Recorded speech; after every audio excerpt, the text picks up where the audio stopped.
Bienvenidas y bienvenidos a una nueva emisión de su programa Miradas. En esta ocasión, para la sección de la entrevista, tenemos como invitado al licenciado y máster Malcolm Cartagena, quien es especialista en temas electorales. Malcolm, bienvenido. Buen día, gracias por la invitación. Pues muy contento de estar acá. Un saludo a los televidentes. Estas han sido las elecciones más caras que ha tenido El Salvador, más de 129 millones de dólares. Pero además, las elecciones más cuestionadas que hemos tenido después de la firma de los acuerdos de paz. Uno de los elementos fundamentales es el escrutinio preliminar, porque es el que a la ciudadanía le permite la noche de la elección irse a acostar tranquilo, sabiendo más o menos, tranquila, más bien dicho, sabiendo más o menos cómo ha quedado aquello, ¿verdad? Quién más o menos ganó.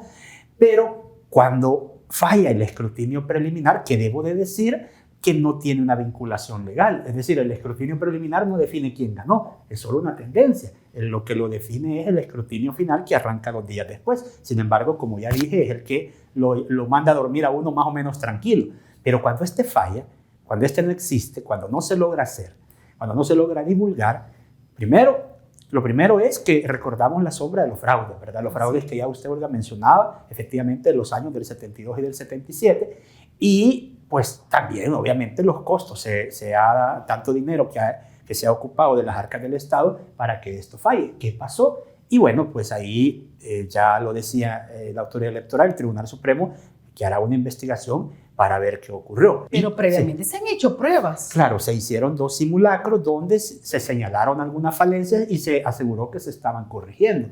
No obstante, pues vimos la noche de la elección que no falló. Ahí ha habido de todo, como le digo, ha habido declaraciones que hablan de incluso un sabotaje, otros que dicen que un estrés del sistema, otros que dicen que falló, que no había papel o conectividad, etcétera. El encargado, entiendo yo, del centro de cómputo del tribunal es una persona ligada al Partido Nuevas Ideas y que viene a trabajar incluso en Casa Presidencial. Correcto. Personalmente he preguntado a varias personas en mesa y me ha quedado claro que, bueno, es una duplicidad de datos, no es específicamente a un partido, es una duplicidad de datos porque prueba de ello es que podíamos ver las papeletas sobrantes o las inutilizadas y salían con números que si hubiera seguido con esa tendencia la noche de la elección, habría habido 500.000 de papeletas inutilizadas, lo cual es imposible.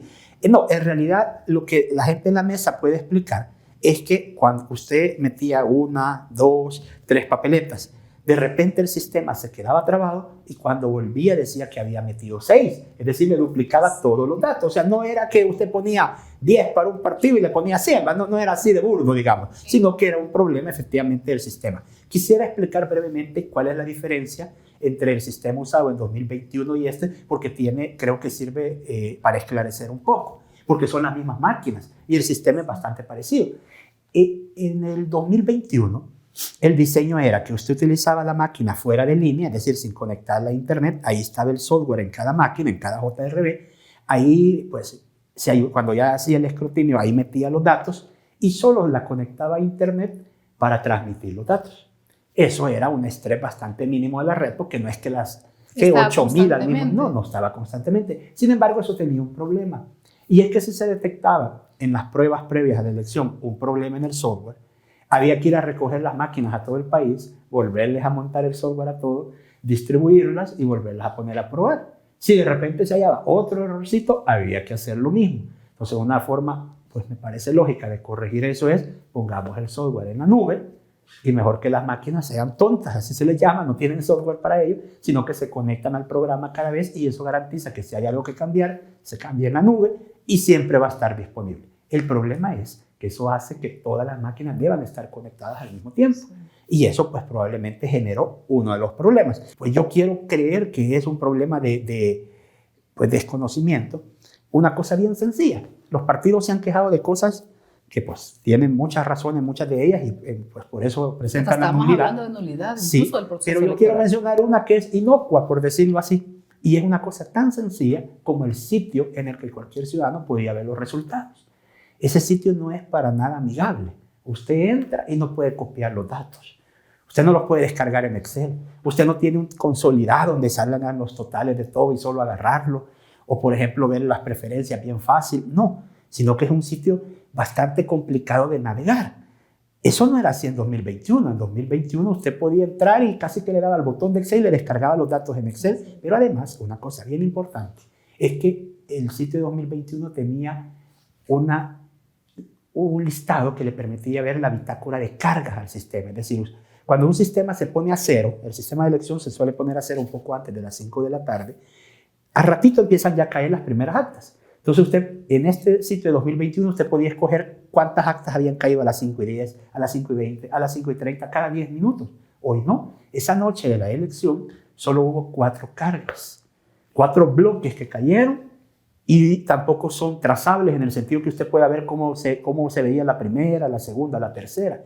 Vaya, ese tipo de opacidad, ya sea por desconocimiento, así quiero creer yo que es, o por intención, que es como los partidos parecen verlo, pues no abona el proceso. Entonces, como aquí no es solo de hacer leña del árbol caído, sino de que estamos a punto de una nueva elección, y pues por lo menos hasta esta hora no se ha anunciado ningún cambio ahí, pues entonces lo que uno esperaría es que estas cosas sí sean distintas. ¿Por qué? Porque ya se señalaron, ya se mostraron, y entonces hoy debería de haber una elección en que todos entremos al sitio y fácilmente agarremos los datos, porque es el derecho de cualquier ciudadano poder sumar. Si por eso es que tenemos voto en papel, para que cualquiera pueda sumar, todavía no hay voto electrónico, que ese es otro tema, ¿verdad? Y lo más delicado, Malcolm, es que no se ha permitido hacer ese cruce de, por ejemplo, las actas con los, ¿cómo se llama esto? Como patrones de firma, para poder cruzar y ver efectivamente cuántas personas votaron y cuántas papeletas efectivamente válidas están a favor de determinado partido político. Y ha habido un irrespeto al mismo instructivo que el tribunal emanó, el instructivo para escrutinio papeleta, donde sí se dice que se iban a contar las firmas de los padrones de firma. ¿Por qué se cuentan?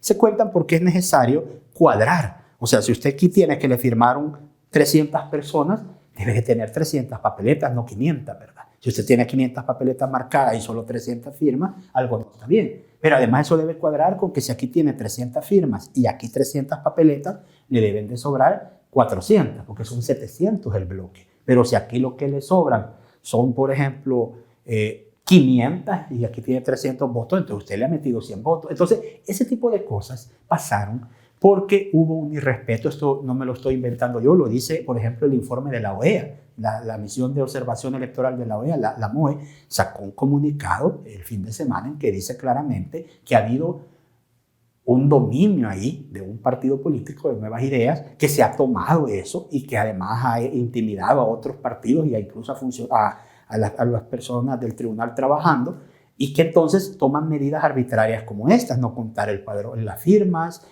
amenazar con llevarse preso al que quiere seguir el procedimiento. Entonces todas estas cosas deberían son las que los partidos, me parece, están señalando y por las cuales piden la nulidad de este proceso que se llama nulidad de escrutinio final. O sea, cuando el escrutinio final no cumple pues ciertas condiciones, los partidos tienen, una vez se presente el acta de escrutinio final, 3 días para presentar este recurso. Desde el 94 que venimos realizando elecciones ya bajo un proceso democrático y en paz, no se han dado ese tipo de señalamientos tan constantes y tan graves. ¿Qué falló aquí, Malcolm? ¿Dónde está el ente electoral, el árbitro del proceso?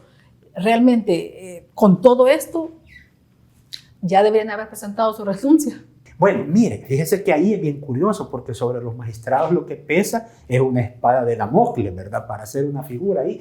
Y es lo siguiente, acordémonos que en el año 2021 fue presentado por el vicepresidente Félix Ulloa una reforma constitucional, donde lo que dice es que se va a desarmar el Tribunal Supremo Electoral y se van a crear 2 entes. Una sala de lo electoral que va a ver lo jurisdiccional, que pasaría allá donde está la sala de lo contencioso, la sala de lo constitucional, ahí habría una sala de lo electoral en la Corte Suprema, y un Instituto Nacional Electoral que vería la organización de las elecciones. Entonces, por supuesto, el futuro que le espera al Tribunal Supremo Electoral es el que ya vivió la Autoridad Marítima Portuaria, el que ya vivió la DIGESTEC y todas estas instituciones. Desaparece y crean algo nuevo y obviamente la gente pues se queda sin trabajo y llevan a gente nueva. Entonces, yo creo que hagan lo que hagan los señores magistrados, pende sobre ellos esa espada en que ya está anunciado una muerte, como el libro de García Márquez, ¿verdad? Crónica de una muerte anunciada. Por supuesto, esto no los exime de tomar las medidas necesarias para el 3 de marzo, para que la elección pues salga mucho mejor de lo que pasó. Como le digo, fallaron varias cosas. Quizás lo más grave es la transmisión de resultados y que es la que produjo que se fueran a abrir las urnas. Y siempre que se abren urnas, ahí salen sapos y culebras. Eso es así. Eso en cualquier país del mundo, abrir urnas es, por eso algunos países lo que hacen es quemar las papeletas después de contar. Panamá, por ejemplo, las quema, pero porque por el morbo pero más allá de esto, de la anécdota, lo cierto es que ahorita lo que interesa, creo yo, es que salga la elección del 3 de marzo. Eso es lo primero. Luego, no me cabe duda de algo, le quiero hacer una valoración política. No me cabe duda que esto que ha pasado le sirve en bandeja, en bandeja a ese interés que existía por desarmar al tribunal, porque ahora tienen la justificación para decir, vaya a ver, esto es porque la oposición se quejaba de que no impartía justicia. Vaya, quiere decir que no. ¿Por qué no impartía justicia? Por estar organizando. Y nosotros vemos que organizó mal, entonces sí, lo que hay que hacer es desarmar. O sea, por eso le digo que están en el peor de los mundos en este sentido, por eso que pesa sobre ellos. Pero si no se corrigen todos estos errores ya plenamente identificados, no hay garantía también de que las elecciones del 3 de marzo no vuelva a ocurrir lo mismo. Cuando hay opacidad, por ejemplo, casi toda la semana no pudieron ver consolidados de lo que estaban haciendo en las mesas. Además, con todo un cerco de policía, ¿verdad? Además que no tenían nada que hacer ahí, porque ese es un proceso electoral, no es un proceso policial, ¿verdad? Eso pues no debían de estar ellos ahí intimidando.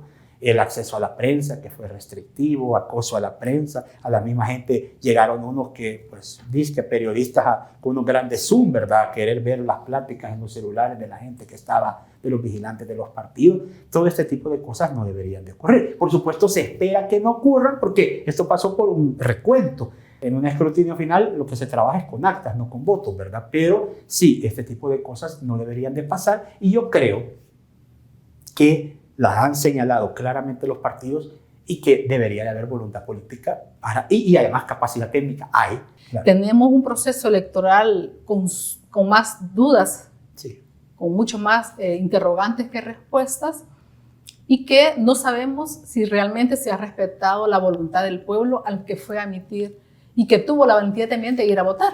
Lo que no me cabe duda es que ha habido un montón de hechos antes, durante y después de la jornada electoral que la empañan. Le doy un ejemplo.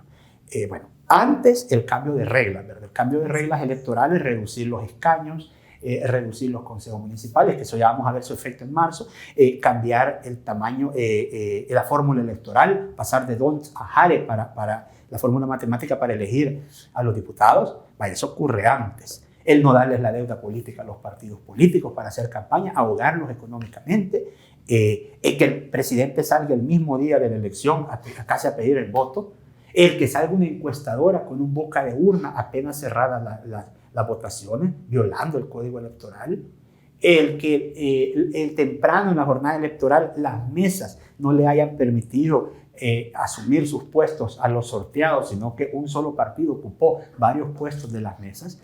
Todo ese tipo de irregularidades no es primera vez que ocurre, porque yo creo que ya todos hemos escuchado de alguien que salió sorteado y llegaba el día de la elección y le decía, no, usted ya no lo necesitamos. Sí. Eso ya lo hemos oído. Sí. ¿Por qué es esto? Porque los partidos finalmente logran llevar a la gente que a ellos les corresponde y sacan al sorteado.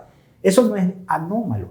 Lo anómalo es lo que pasó hoy, que cubrieron todo un solo partido. Entonces, si usted incluso tiene... en este escrutinio de... Ajá, en el escrutinio final, pero yo hablo de la jornada. Entonces, si usted tiene a varios de un solo partido en la mesa, recibiendo a los votantes, por supuesto que su duda está sembrada. Si además usted está minimizado para poner vigilantes porque no le dieron el dinero para tenerlos, entonces por supuesto que tiene poco control. O sea, aquí no es que la solución sea, ¿y por qué no pusiste vigilante? Pues porque no tenía para ponerlo, porque no tenía el dinero que me debían dar por ley que me correspondía. Entonces hay todo un conjunto de acciones estructuradas que, bueno, algunos partidos le llaman a esto fraude, pues porque dicen, no, esto está organizado de esa manera que genera esta impresión. ¿Qué cosas sí o sí no pueden obviarse de cara a las próximas elecciones para que esto no vuelva a repetirse, no vuelva a ocurrir? Bueno, ya lo decía, en el caso de la transmisión, que es una cosa tan importante para la gente, aunque no sea vinculante legalmente, es que la transmisión funcione. O sea, que la gente la noche de la elección pueda ver. Esta es una elección ya bastante atípica porque lo que esperamos ver esa noche es, primero vamos a saber cuántos diputados al Parlacena, y lo cual a mucha gente no le interesa. porque ese es el orden de escrutinio. Primero se abre Parlacen y por último Consejo. Y luego más noche vamos a saber quiénes son los 44 alcaldes del país, que es algo que sí la gente quiere saber, si esto sigue como está en 2021, hay alguna sorpresa en algún municipio por ahí, ¿verdad? La Libertad, ahí se está manejando cómo va a quedar lo que antes era antiguo, el mismo San Salvador, qué va a pasar con Mexicanos, que ahora es parte de El Salvador, Soyapango, esas cosas. Pero en general no es como la elección que ya pasamos, que en general, eso si quiere le baja un poquito. No obstante, eso no quiere decir que no está obligado el tribunal a presentar esos resultados la misma noche, ¿verdad? Entonces debe de corregirse eso. Segundo, hoy por primera vez el 40% de las mesas eran personas sorteadas. Entonces se debe garantizar que esta gente asuma los cargos, sobre todo porque hay varios que ya no quieren estar. O sea, hay gente que después de que le ha tocado estar toda la noche, cuando no se esperaba que fuera así, y amanecer ahí boqueando, contando, no quieren. Aunque se les suba $10, como se anunció, que se les va a dar $10 más, ya no 50, sino 60, pero, o sea, hay gente que ya está. Entonces, pueda que haya problemas nuevamente para integrar las mesas.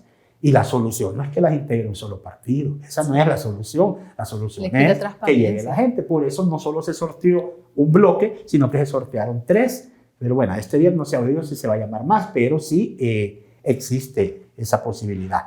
Debe de corregirse eso, debe de corregirse la transparencia de los datos, que los datos los tengan los partidos políticos, que tengan veedores en donde está el Centro Nacional de Procesamiento de Resultados, es decir, los partidos tienen derecho a poner un informático ahí, bueno, que lo tengan, que vean, que estén, como decimos, de ojo de pato, ¿verdad?, viendo a los informáticos que están del tribunal. ¿Para qué? Para transparencia. O sea, si no hay nada oculto, la mejor manera de demostrar que no hay nada oculto es siendo transparente. Como no, Malcolm, gracias por su participación y sin duda es un tema de trascendencia país y de cara pues, a estos nuevos comicios, pues garantizar precisamente el tema de la transparencia que es fundamental para recobrar la credibilidad en el proceso, sin duda. Sí, así es. Y además que ahí nos interesa a todos los salvadoreños y son nuestros funcionarios de elección popular los que elegimos. Y nuestros fondos, los que se han invertido para llevar a cabo esto. Así es. Bueno, y a ustedes que nos han acompañado en este espacio, muchas gracias y en Mirada seguimos con más.